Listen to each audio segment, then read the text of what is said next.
My name is Eleanor. I was 44 years old when I listened to my own mother declare to a room full of influential benefactors that I was a professional wanderer, all while I possessed highly sensitive data that could have prevented a catastrophic financial collapse for her firm. The biting irony was a bitter taste in my mouth as I stood discreetly by a marble pillar in the grand ballroom of a charity fundraiser, nursing a flute of sparkling wine, letting her narrative of my shortcomings wash over me. Eleanor has always had trouble finding her niche, she was saying to the Harringtons, venerable family acquaintances who held significant shares in the region's prime commercial properties. Always venturing from one thing to another, never putting down roots. We're still rather uncertain what she even does for a living these days. I have been home for precisely 5 hours. 5 hours since my private jet touched down at Dulles International, bringing me back from 18 months deep under the guise of an art dealer in Southeast Asia, systematically dismantling a sophisticated illicit trade network that had destabilized 3 allied nations. My final debriefing had stretched until past 2 a.m., and I'd driven directly to my hometown in rural Massachusetts, anticipating nothing more than a quiet reunion with family. Instead, I arrived at my childhood home to discover it had been transformed into the lavish setting for my mother's yearly gala supporting the community arts center. Eleanor, there you are. My mother's voice, sharp and precise, cut through the lively hum of conversation. Come and meet the Prescott family. They've just relocated from Nantucket. I moved towards her, a practiced smile on my face, my deep cover persona still ingrained after months of continuous application. Mrs. Prescott, adorned with pearls that likely outvalued entire residential blocks, scrutinized me from head to toe with thinly veiled condescension. And what exactly is it you occupy your time with, dear? She inquired, the question heavy with the unspoken judgment that my answer would undoubtedly fall short of her lofty expectations. I'm involved with federal projects, I stated simply. It was the same vague explanation I'd relied upon for 2 decades. My mother's laughter was curt and tinged with mortification. Oh, Eleanor is being her usual understated self. She handles some sort of consultative work. Nothing particularly thrilling. She then leaned towards Mrs. Prescott, her voice dropping into a stage whisper that was clearly intended to be overheard. Honestly, we fret over her. 44 and still living like she's in her 20s, no partner, no offspring, flitting from one engagement to the next. The familiar ache of her disapproval settled heavily in my chest, a scar tissue tearing open anew. This had been the unspoken script of our interactions ever since I graduated from the London School of Economics 22 years prior. Every holiday gathering, every transatlantic phone call, every fleeting encounter was punctuated by her subtle allusions to my itinerant lifestyle and my apparent reluctance to conform to societal norms. What she couldn't possibly know, what she was forbidden from knowing, was that just 3 days prior, I had been seated across from a shadowy industrialist in a dilapidated warehouse in Skopje, my very existence contingent on my ability to convince him I was a disillusioned American looking to make a substantial, untraceable fortune. What she couldn't fathom was that the consultative work she so glibly dismissed had merited me a Presidential Medal of Freedom and a Distinguished Intelligence Cross, accolades I would never be able to publicly acknowledge. Well, governmental involvement does offer stability, I suppose, Mrs. Prescott remarked, using the tone people adopt when attempting to find a silver lining in an irreversible decline. I murmured an excuse and slipped out onto the conservatory patio, where the late October air was refreshingly crisp and I could finally draw a full breath without feeling like I was suffocating on my own family's muted hopes. The French doors behind me effectively muffled the party's din, and for a fleeting moment, I permitted myself to succumb to the profound exhaustion that 18 months of embodying another identity had etched into my very being. Long evening. I turned to find my younger brother, Marcus, approaching, carrying 2 tumblers of amber liquid. At 40, he embodied everything our mother had ever envisioned for her children. Happily married to his university sweetheart, a devoted father of 4, a formidable success in his corporate law practice, and comfortably rooted in the meticulously manicured home just a few blocks from our childhood residence. Just weary, I confessed, accepting the drink with a grateful nod. Mother is really putting on a performance tonight, he observed, settling into the wrought iron chair opposite me. The Prescotts were quite insistent about asking after you, something about their son being in the Foreign Service. I nearly sputtered my drink. Please tell me she didn't attempt to orchestrate a meeting between you and a 30-year-old junior diplomat. Oh, she absolutely did. Marcus's grin was one of genuine commiseration. I assured her you were likely beyond his professional sphere, but you know how she gets. If only he truly understood how accurate his assessment was. The Foreign Service analyst she was so eagerly trying to pawn off on me probably earned less in a year than I allocated for a single, low-level intelligence operation. But I couldn't articulate that. I couldn't articulate anything. She means well, I offered, because that is the expected refrain when discussing family, even when they consistently make you feel utterly inadequate simply by existing. Does she, though? Marcus's question was soft, but it hung in the cool air between us like an unspoken challenge. Eleanor, I've witnessed her do this to you for 20 years. The persistent critiques, the public humiliation, the way she speaks about you as though you're some sort of benevolent project. From within, I could distinctly hear my mother's voice once again rising above the festive chatter. Oh, Eleanor has always been our free spirit. Never quite managed to commit to anything long enough to truly distinguish herself. She doesn't comprehend, I murmured, more to myself than to Marcus. What now? I met my brother's gaze. This man who had been my most steadfast confidant throughout our formative years, who had covered for me when I'd secretly met agency recruiters, who had quietly helped me pack for Quantico without ever posing the questions I couldn't answer. How does one explain to a sibling that their sister has spent the last 2 decades transforming into someone their mother might actually embrace with pride, if only she were permitted to know? Nothing, I replied. It's inconsequential. But it was far from inconsequential. It mattered more profoundly than I cared to admit, even to myself.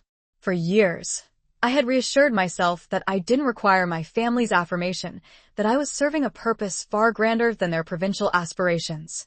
Yet, standing there, listening to my mother meticulously itemize my perceived failings for an audience of strangers, I felt 16 again, struggling to justify my desire to pursue international security instead of a traditional domestic life. The gala continued its vibrant hum around us for another 2 hours. I engaged in polite small talk with donors, deftly sidestepped intrusive inquiries about my private life, and observed my mother basking in the glow of approbation that accompanied orchestrating successful philanthropic events. She excelled at this. The networking finesse, the social choreography, the delicate equilibrium of feigned humility and genuine pride that compelled people to reach for their checkbooks. At 11 o'clock, the last of the guests gracefully departed through the ornate front doors, leaving behind a scattering of abandoned flutes and the lingering fragrance of costly perfumes. I was meticulously arranging Crystal into the dishwasher when my mother joined me in the gourmet kitchen. Well, that was a triumph, she declared, kicking off her designer heels with a sigh of satisfaction. The Harringtons have pledged an additional $60,000, and I believe we might persuade the Prescotts to endow the new gallery wing. Commendable, I responded, focusing intently on aligning the plates in precise stacks. Eleanor, her voice took on that particular inflection of maternal forbearance that I remembered so vividly from childhood admonitions. I need you to grasp something. I turned to face her, the dish towel still clutched in my hands. I am aware you sometimes feel I am unduly critical of you, but it stems from a place of profound affection. I observe you navigating life without any genuine anchoring, and it causes me considerable apprehension. You are undeniably intelligent. You are more than capable, yet you are squandering your potential on whatever it is you engage in for the government. Her words hung between us, a direct challenge. For 2 decades, I had quietly absorbed her critiques, shielded by layers of classification she couldn't even conceive of, and a security clearance that expressly forbade me from offering any defense. But tonight, something deep within me finally fractured. What if I were to tell you, I began, my voice measured, that I am squandering absolutely nothing? She sighed, a sound of weary resignation. Eleanor, collating papers for some obscure mid-level agency is hardly. What if I were to tell you that 3 days ago I was in Bucharest, and that the intelligence I procured there is going to avert a major cyber attack on critical American infrastructure? My mother stared at me for a prolonged moment, then let out a laugh. Not the sharp, mortified laugh from earlier, but something closer to outright pity. Darling, I know you immerse yourself in those thrilling spy dramas, but what if I were to tell you that I've operated in 52 countries, that I communicate fluently in 7 languages, and that I've been personally debriefed by 3 successive presidents? The laughter died on her lips.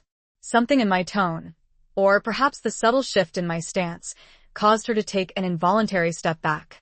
What if I were to tell you that when Mrs. Prescott mentioned her son in the Foreign Service, I neglected to inform you that I have led operations he will never possess the security clearance to even glimpse? Eleanor, what are you? I'm with the agency, Mom. Senior Operations Officer, Clandestine Service. I've been deep cover for the past 18 months.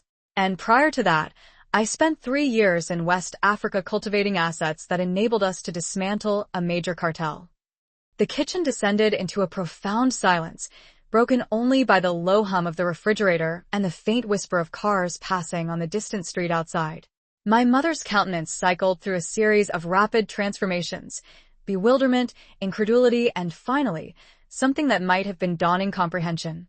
"That's simply not possible," she whispered, her voice barely audible. I reached into my handbag and withdrew my identification badge, the one I'd carried for 2 decades, yet had never been able to reveal to her. The embossed seal of the agency caught the kitchen's soft light, and my mother's eyes widened visibly. "Eleanor Caldwell," I read aloud from the card. "Central Intelligence Agency. Security clearance. Top secret/sensitive compartmented information." She sank into one of the kitchen chairs as if her legs had suddenly given out. All this time you've been informing people I'm a failure, that I lack commitment, that I'm merely drifting through life without objective." My voice remained steady, but I could feel 2 decades of suppressed frustration seeping through. "Do you possess any conception of what it's like to endure that when you know you've dedicated your entire adult life to serving your nation in ways you can never articulate?" "Why did you never tell me?" "Because I couldn't. Because my profession demands that the individuals closest to me perceive me as precisely what you claimed I was. Unremarkable, easily overlooked, someone who seamlessly blends into the background." I carefully tucked the badge back into my purse, understanding that sometimes the most effective cover is your own family's ingrained disappointment. My mother remained silent for an extended period, gazing intently at her hands clasped in her lap. When she finally looked up, there were distinct tears glistening in her eyes. "The constant relocation," she murmured slowly. "The jobs you could never discuss. The way you would simply vanish for months at a time." "All of it," I confirmed. "Every blank space in my resume, every evasive answer about my occupation, every instance I couldn't return home for the holidays, it was all inextricably real. I thought you were simply lost, irresponsible, a disappointment." The words emerged harsher than I had intended, but they were already out. She flinched as if I had physically struck her. "I am so deeply sorry, Eleanor. I truly had no conception." "No, you didn't. But you also never posed the pertinent questions. You never entertained the possibility that there might be compelling reasons I couldn't furnish you with details. You simply assumed the worst." We sat in silence for several minutes. The immense weight of 2 decades of profound misunderstanding settled between us like fine dust after a detonation. Finally, my mother spoke again. "What you do, is it often perilous? Are you proficient at it?" I thought of the commendation letter secured in my safe at Langley, the intricate operations that had achieved success due to the intelligence I had personally cultivated, the countless lives that had been preserved because of my diligent efforts. "Yes, I am exceptionally proficient at it." "I'm so proud of you," she said, and her voice fractured on the words.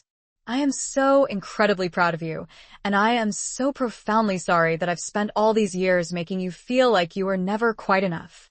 The apology struck me with far greater force than any of her criticisms ever had. I had envisioned this exact moment countless times, the grand revelation, the sweet vindication, the profound satisfaction of finally being able to substantiate my worth. But I had not anticipated how utterly hollow the triumph would feel, or how fervently I would wish we could have had this conversation many years ago. "I need you to grasp something significant," I stated. "This changes nothing about the nature of my work. I still cannot divulge specific details about what I undertake or where I travel. The secrecy is not a matter of choice. It is an absolute imperative." She nodded slowly. But I will know. I will know that when you vanish for months, it is because you are engaged in something of immense significance. I will know that when you cannot discuss your employment, it is not because there is nothing of substance to discuss. And I need you to continue to appear disappointed in me, I added, at least in public. The established cover story must remain absolutely unimpaired. My mother looked perplexed for a fleeting moment, then a dawning understanding illuminated her features. So, at the next charitable gathering, when inquiries are made about you, I am to tell them you are still in the process of self-discovery, still embarking on various ventures, still a professional enigma. I managed a faint smile. Can you manage that? She reached across the polished table and gently took my hand. I can certainly manage that, but privately, I want you to know you are the most accomplished individual I know, and I should have always trusted that you were fully aware of your path. I squeezed her hand in return. Thank you. Will you stay for breakfast? That is, if you aren't required to depart immediately to safeguard the world or something of that nature. I laughed, and for the first time in hours, the sound felt genuinely unrestrained. I have a few days of sanctioned leave. Breakfast sounds absolutely perfect. Later that night, as I lay in my childhood bedroom, gazing up at the constellation of luminous adhesive stars I had painstakingly affixed to the ceiling in 6th grade, I contemplated the peculiar symmetry of it all. For 2 decades, I had meticulously maintained a double life, cultivating a false identity that rendered me seemingly ordinary while executing extraordinary work in the clandestine shadows. But tonight, I realized that the most challenging undercover operation I had ever conducted was the one where I feigned indifference to my family's profound disappointment. Tomorrow, my mother would awaken and recall that her daughter was not the perceived failure she had long believed. But she would also be compelled to continue the pretense that she was, because sometimes the most crucial secrets are the ones we safeguard from the individuals who cherish us most. As I slowly drifted into sleep, my thoughts turned to the shadowy industrialist in Skopje, the vital intelligence I had painstakingly gathered, and the looming cyber attack that would now never materialize, all thanks to 18 months of meticulous, patient fieldwork. My mother would never learn of that specific triumph. But she would finally comprehend that her daughter's unexplained absences carried profound meaning, that her evasive responses concealed profound purpose rather than aimless wandering. And perhaps, at last, that would be enough.